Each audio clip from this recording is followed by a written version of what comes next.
Today I visited one of the biggest custom apparel shops in Canada. This is Scott, and his parents started the company out of their garage. Thanks to Zach, we got a look at where they are now. Welcome, embroider heads, and enjoy the tour of Hotline Apparel.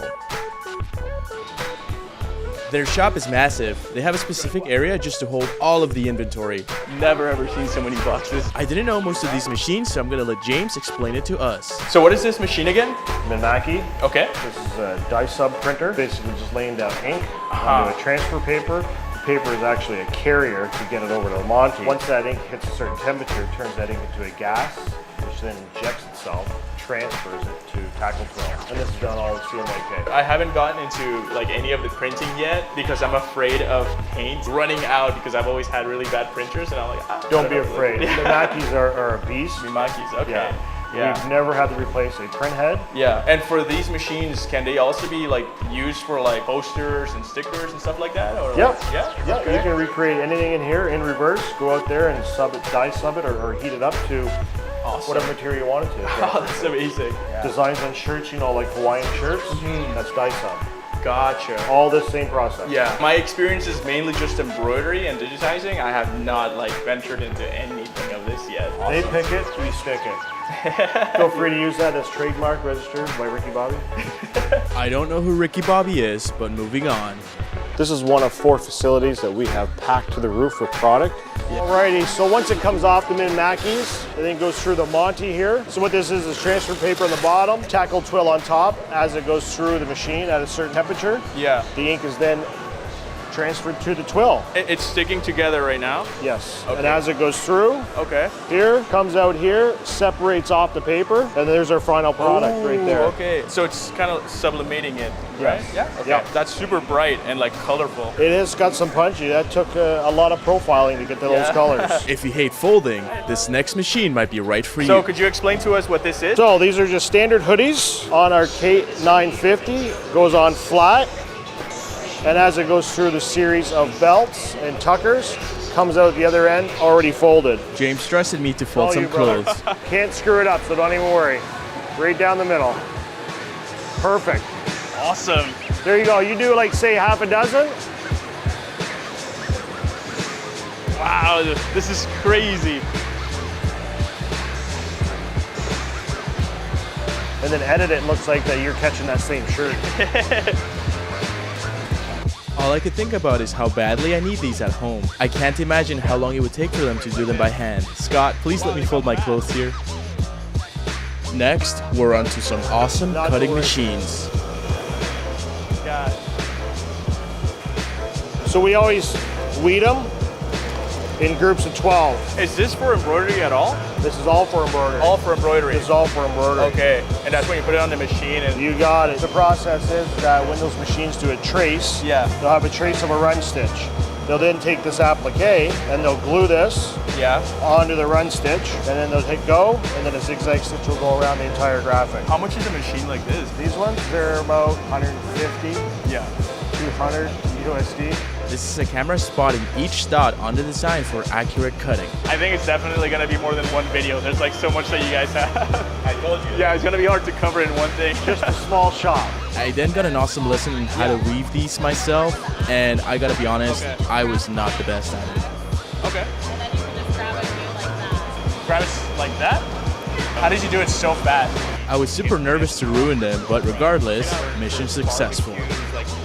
Next, we're on to my favorite part, the embroidery machines, and they have over 130 heads. You're starting now, so what it's going to do now is it's going to lay down a trace stitch, which is just a basic run stitch.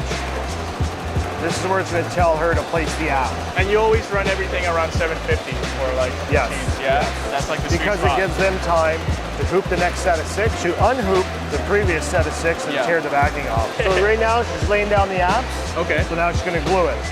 So you'll see it being spray glued. There's only one of that color left to go. So she's only running on one head. It's incredible how this operation is so precise from start to finish. You can tell they took their time to properly organize it all. I'm assuming that's the most important part, making sure that it's perfect within 100%. the stitch. Yeah. And this is where that trade secret of all the shrinkages and expansion comes into play. So right now, we are dialed in so that it does not overlap. So the old school way was two layers of twill. Black down and then a white on top of it. Okay. Wow. How much time would that take? And for this, you can do graphics, right? You can do like whatever you want, any colors, any designs on it. Like, You got it. So this one's doing it from the outside to the center, you said? Yes. Okay. And why is that? So that if it starts over here and then it goes down to here, Yeah. by the time it gets down to here, it will stretch the twill out. Oh, yeah, So now yeah. it's basically just pinning it down into place. I couldn't help but ask what this giant TV is all about. So this is pulse integrated to each machine. It reads out data, gives me piece units per hour, units per shift, the amount of downtime, and most important is the current efficiency rate. I like to run my shop at about anywhere from 45 to 55% efficiency rate. Okay. This next machine had me so amazed. So here's the chenille. Okay. Wow. So what it's doing now, it's like the old school hook and carpet sort of deal. Needle comes down, comes up, and then it goes back down and creates a loop. Right now it's just the needle's going down, grabbing the yarn, coming up, creating a loop. And each time it lets go of the thread, it spins the head of the needle so the hook can grab the next piece of yarn. What kind of thread is that? Like just regular, like 40 weight? Ooh. Oh man, these are huge. 60 Tex 58. Okay. Crazy thread. Never seen any. Like Nothing that big? No, never. That's what she said. Oh, and you guys have it at the bottom. Yeah, it's all fed from the bottom for the chenille. Well, for the embroidery, you use bobbins, but no bobbins for the chenille. It's all chenille and embroidery. So that's what it looks like on the back then. Yeah. Interesting. But we've come a long way since this embroidery.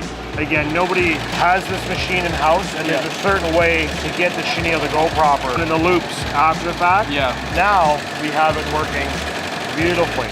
Chenille is a beautiful craft, and they've perfected it. This next tool takes the whole cake. Inside this window, so you can get right in there while it's cutting. It's the process of when this thing moves. So it's gonna go down, I'm gonna call it down to the very last head. This laser cost $500,000. It sounds like the Jetsons. How this amazing laser works is you first embroider onto the material, then it laser cuts it, and all you have to do at the end is pull it off. It's honestly incredible. That's crazy, man. I'm gonna do a couple here.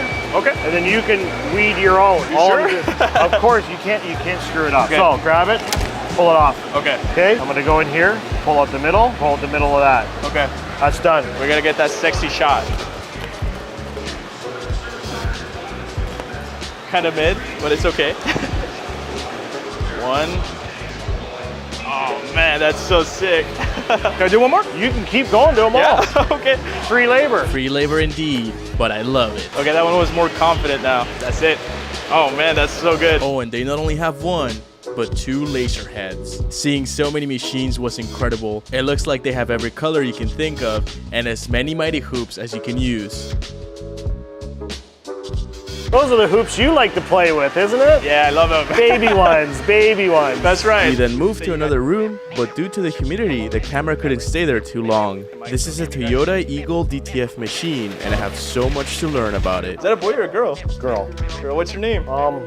Lily? 10 feet. What a the whole process. This is hands down the best shop in the world. My dogs, huh? I got a chance to ask Scott some questions for you guys. What is one piece of advice that you could give to people who are just starting in the embroidery world? Learn tension and learn how the bobbin works. I'd say like that's everything. Like if those are ever so slightly off, if you don't know how to fix that, like you just can run into a million problems. The first thing is understanding the machine, because like no matter how you digitize, like if the machine's not quite right, like the design's just never gonna come out quite right. Gotcha. Would you tell shop owners to learn how to digitize themselves or to delegate the work to other people? To some extent, yes. Yeah. You know, I think understanding it makes it better to understand how the machine runs and when issues occur, what can be the solution. I'd say, understanding the basics of digitizing is key. How did you, like when you first got started with, you know, your family, what was the size of your operation compared to now? Oh, so when I went full-time, my parents, my sister was off. So she wasn't even part of the company at that point. Okay. We had one artist. Sister? That's my sister, Jenna. Oh, hi. Yeah. This is Ken. Yeah. Nice to meet you as well. One warehouse guy, Yeah. one artist, then our embroidery factory was run by another lady and they had about 4 staff there. So Okay. I'd say there was 8 to 10 and now there's 48 of us. Oh, so at this damn. moment. That sounds already pretty big, especially because a lot of people are, it's just themselves starting out. Yeah. I'm sure your parents started that way, right? Or- Oh yeah. Yeah. No, it was originally in our garage. Yeah. It That's started awesome. there, Yeah. and they didn't do their own embroidery and printing. Well, originally it was just print, Okay. and they held the stock in their garage. The UPS guy would come pick up. They would just leave the garage open. He'd come get it, deliver it damn. to the factory, Yeah. drop it back off, and then ship it out after that. Okay. Amazing. I got that design for you. If you did want to do Oh. a video, that's what it looks like. This is a design referring to a tape that he explains later. Then Scott took me to another room, and this is where the digitizers hang out. How are you finding the program? Good. Yeah. I got a chance to talk to them. They were so lovely, and they used Pulse DG16 by Tajima as their digitizing software. They showed us a couple of projects that they were working on, and honestly, it was just so fun to be around. So what are these? These are dies. Dies. Cut out letters. Okay. Even banners here. That's a a banner underneath the. Basically like a that. blade that's A formed. blade, yeah, that then eventually would cut a material. We used to do curtain materials that we would just press and cut letters out of. Something like this for University of Western Ontario or T for University of Toronto. And this was how we did it back in the early 90s, late 80s, to eventually the digital cutting and printing that we do now that you see on the wall. Wow. And where was this installed? This would have been done so that we would just had a mechanical press and we would just lay it out, cut one, okay. move it over, lay it out, cut one, move it out, lay it over, cut one. Gotcha. We'd do a sheet and then we'd get a new sheet and keep doing it over and over again. So this is some of the original tech of embroidery, of how machines used to read an embroidery tape. So this would feed into the embroidery machine, and the first bit is just information. Here it says Tajima 1904-91, so this tape was made in 1991. The stitch count was 4,472 stitches, and eventually once it gets through there, it'll start reading the file that the machine would start to read this and move the head accordingly to be able to create the embroidery, which eventually this tape here would eventually make this file.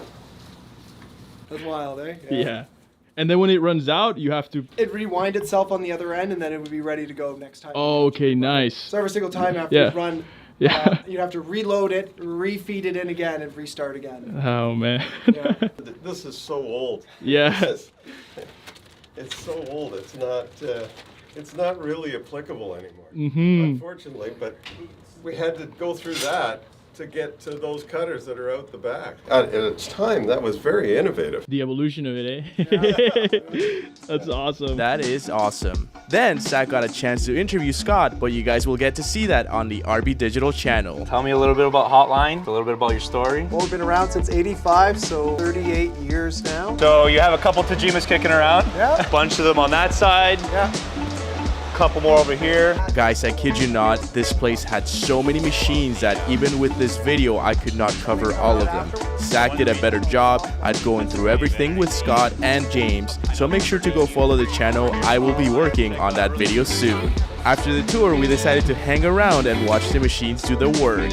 I want to give a big thanks to Scott and the Hotline Apparel family. You guys are amazing, and it was an honor to get a chance to see what you guys do. You are all incredibly kind and are masters at what you do. Also, big thanks to Zach for making this happen. We need to get you into more videos. And last but not least, Rob from RB Digital, who was the awesome cameraman of the day. Thank you so much, man. I hope you guys enjoyed this awesome tour at Hotline Apparel, and I'll see you on the next one. These guys are vibing over here. It's great. Always, got it. I look at it this way with my crew. We spend more time with each other here than we do with our own families. So why not have the workplace be an enjoyable environment, right? That's awesome. And they love it here. You can see the smiles on their faces as they come into work. They smile when they come in, they smile when they leave. That's what she said.